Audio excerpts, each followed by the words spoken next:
Welcome to our channel. Today we how to budget with Colliers International easy tutorial step by step clearly. To begin budgeting with Colliers International, visit their official website. Navigate to the resources section where you can find budgeting tools. Select the budgeting tool that best fits your needs. Create an account or log in if you already have one. Once logged in, choose a new budgeting project option. Input your project name and financial year to get started. Next, gather all relevant financial data, such as income and expenses. Use the provided templates to categorize your financial information. Begin entering your estimated income sources in the appropriate section. Follow by listing all fixed and variable expenses.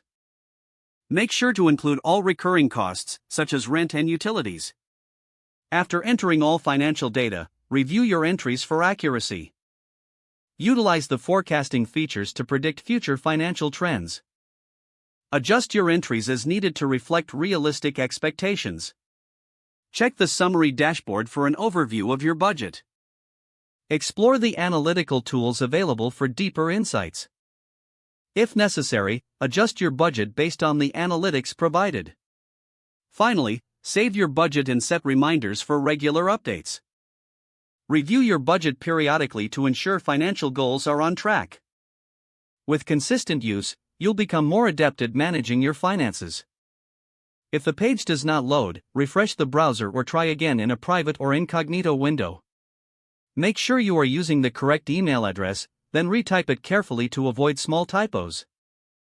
If your password is not accepted, use the reset option and create a new strong password you can remember.